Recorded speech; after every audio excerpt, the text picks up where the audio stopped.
Beep, beep. Evening, Mr. Holmes.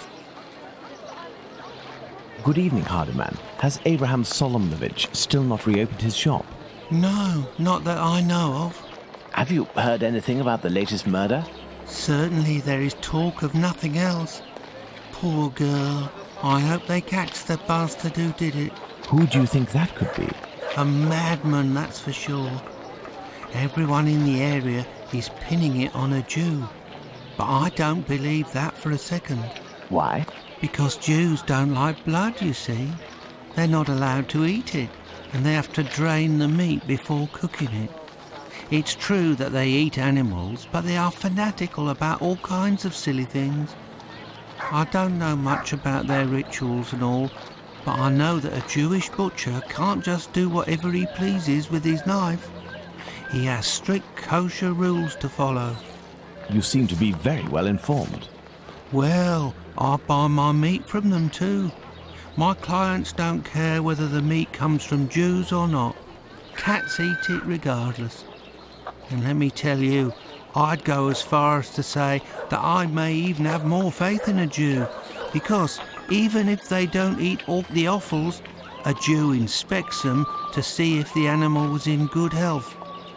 Lungs, for the most part, and as they make up most of my cat's meat, you can see the connection, right?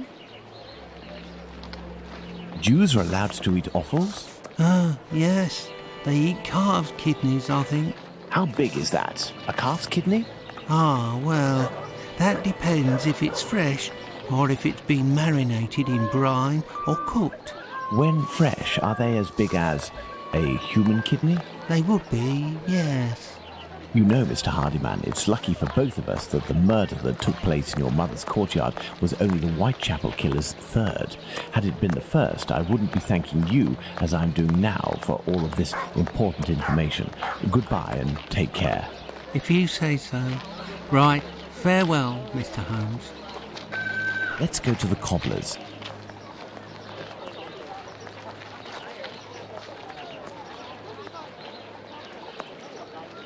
I have no reason to go that way.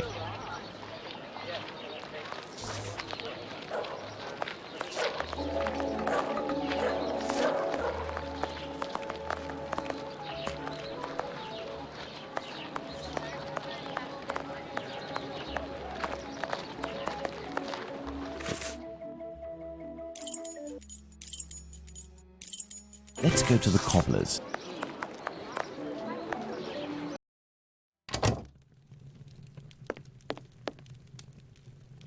Good evening, Mr. Solomovich. Evening, Mr. Holmes. If you've come about the business with my cousin, I hate to say... Before you respond to my request, I must ask you to answer this question of the utmost importance. What offals are Jews allowed to eat? Well, the same as you. Kidney, heart, liver? Yes. How are they prepared? Kidneys are boiled, heart is often finely sliced and cooked on a skewer, and liver is always grilled. These offals, do they come from cattle? Yes, beef or veal. And eating non-kosher food would be a grave affair for a Jew, isn't that right? Yes, it would be very serious.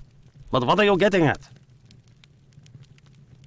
If I were to tell you what I'm thinking, Mr. Solomovich, you would pull out your own eardrums to not hear the end of my sentence.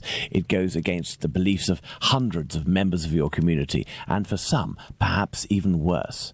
I will ask you one last time before involving the authorities, who I assure you will be far less discreet than myself. Do you know who the second Joseph is, the Aldgate butcher, who your cousin knows from the Imperial Club? His name is Joseph Chaim Levy, but I don't know where he lives. I know nothing about him, other than he's a member of the Imperial Club on Duke Street. That street is after Church Passage, coming from Mitre Square. Am I right? That's it. Thank you. You have been an enormous help to both of us. Now, listen carefully. I need you to find 4 or 5 strong men among the members of your family who you trust wholeheartedly, and to wait here with them until my arrival, or you receive a message from me. Is that clear? But if you will tell me... Later, Mr. Solomovich, later. Let's go to the Imperial Club.